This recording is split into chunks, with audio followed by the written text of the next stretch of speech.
Baik, Bapak-bapak dan Ibu, sebelum Pak Zirma ya. Jadi pertanyaan Ambo lah sebagai apa ya yang memfasilitasi upaya Eko, kan awak tidak ingin berhenti di Siko saja. Tapi untuk apa tindak lanjut kok kan tidak gampang ya. Awak bisa mota di level brainstorming kok mudah kok. Seluruhnya mengalir. Tapi begitulah secara sistematis awak pilih prioritas, kemudian awak analisa di prioritas apa masalahnya, kemudian apa yang bisa dilakukan, siapa yang bisa berperan, kapan, berapa lama, berapa kali, apa hasil akhirnya, dan apakah ada unsur narasumber yang harus dimobilisasi dan seterusnya. Nah, Ambo ingin menyampaikan seketik kami di pendidikan dari dialog 2 kali level brainstorming, tapi dari pertama agak umum, kemudian yang kedua agak mendalam. Kemudian yang ketiga kok kami bawa ke dalam workshop persiapan pelatihan guru di Sumatera Barat. Nah, wajah Pemda memberikan masukan, wajah para guru-guru senior, wajah teman-teman orang-orang pendidikan dari Australia, dari Belanda, dari Timur Tengah, segala macam, untuk memberikan masukan bersama dengan para guru-guru itu. Kemudian dibuatlah kurikulum, kurikulum yang lebih umum sehingga semua guru kok bisa mengikuti dari jenjang PAUD sampai ke SMA SMK. Intinya adalah membantu mereka menyiapkan diri agar pembelajaran daring di Sumatera Barat bisa berkualitas. Kalau bisa tidak berbeda dengan tatap muka. Dan sambil melompat dalam teknologi revolusi industri 4.0 untuk para guru. Dan ternyata kalau ikut dilakukan, ternyata bisa deh. Jadi guru-guru itu jadi relawan, yang guru-guru seniornya jadi mentor, kemudian guru-guru yang berlatih mendaftarkan diri. Yang hari pertama kami melakukan itu kami minta Pak Gubernur yang buka, kemudian Dirjen GTK yang berikan keynote speech-nya, itu 1.700 orang hadir dari seluruh pelosok Sumatera Barat. Jadi kalau awak menduga dulu guru kok tidak terlalu antusias berlatihnya, ingin SPJ saja atau ingin sertifikatnya, ternyata tidak benar. Begitu Inyo dihadapkan pada tantangan dan mereka mencari dari mana bisa menjawab tantangan itu, termasuk bermalam-malam berhari-hari. Jadi cara kami mendampingi mereka, jadi diadakan kerangka teoritis dijelaskan secara sederhana, kemudian praktek dari teori itu ke dalam pembelajaran oleh guru-guru di sekolah-sekolah yang kira-kira best practice. Kemudian dialog dengan peserta, kira-kira 3-4 jam. Kemudian mereka berkelompok, berjenjang, jadi SD sama SD, SMP sama SMP, SMA sama SMA, SMK sama SMK, PAUD sama PAUD, dan dikelompokkan dalam kelompok 50-50 orang.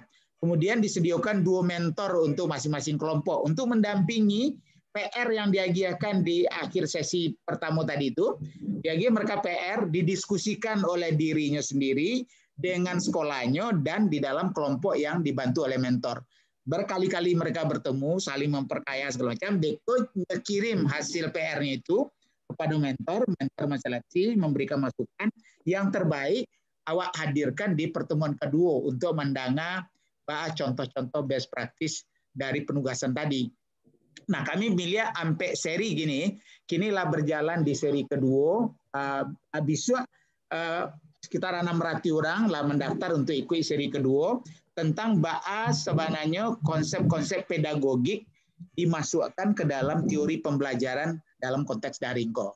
Yang pertama adalah membuat perencanaan, itu adalah memasukkan konsep pedagogik, dan kemudian yang ketiga nanti adalah model-model pembelajaran, yang keempat terakhir adalah penggunaan teknologi yang seluas mungkin di dalam pembelajaran daring oleh para guru ini. Dan memang ada guru awak yang PowerPoint aja enggak tahu. Saya apa PowerPoint itu Pak? Kan bayangkanlah tuh. Awak jangan membayangkan animasi, membayangkan video segala macam. Tapi ternyata banyak juga guru-guru awak kok yang bersiap jadi relawan, mau mendampingi, mau melatih, dan itu tanpa biaya. Tanpa biaya dari kami, karena semua yang terlibat, mentor kok 60 orang lebih ya, dan itu enggak dibayar sepeser pun. Mereka kadang-kadang malam-malam melayani kok. Kemudian guru-guru juga mau berlatih dari Darmasraya Sinan sampai ke Pasaman. Artinya kalau Ambo bayangkan kalau bisa melakukan itu untuk UMKM, tentu polanya tidak sama juga guru ya. apalagi mereka bekerja kadang-kadang siang, mungkin malam atau cari waktu. Tapi bisakah kawan-kawan nanti Pak Zirma dengan beberapa tadi tokoh-tokoh yang lah mau bertemu dalam rangka tim inti gitu, membuat kurikulum, kemudian baca menjangkau mereka yang dengan kebutuhan yang bervariasi. Tidak usah banyak-banyak yang terlibat dulu, barapun yang mau, asal mau dan mereka tajam. Mereka tahu bahwa itu kebutuhan mereka dan narasumber dan proses pembelajaran yang ditawarkan serta mentoring nanti pendampingan habis pembelajaran itu tape untuk kebutuhan mereka yang bervariasi. Mungkin 20 orang dalam satu tema tertentu, 30 orang tema tertentu. Nah, kalau IKO siapkan, mungkin makin lama makin banyak mereka bisa mengalir, termasuk tadi penggunaan teknologi dan merubah behavior bahwa cara berdagang masuk kini kok berbeda dengan masa lalu, dan itu kan memerlukan transformasi yang besar. Mungkin dari sudut psikologi, nanti dari sudut adat, adat budaya. Jadi kalau IKO bisa diharapkan dari kawan-kawan dari ke Dinas UMKM, kemudian dari Tigo Koperasi tadi itu, ya, baik dari Pak Radi, Pak Joy, kemudian Pak Sukri, dan kemudian kita punya Pak Andrino, punya tadi berapa orang, dan para pelaku-pelaku yang contoh yang real, bisa tadi Bu Farida ya dengan keberhasilannya, Bu Ian segala macam.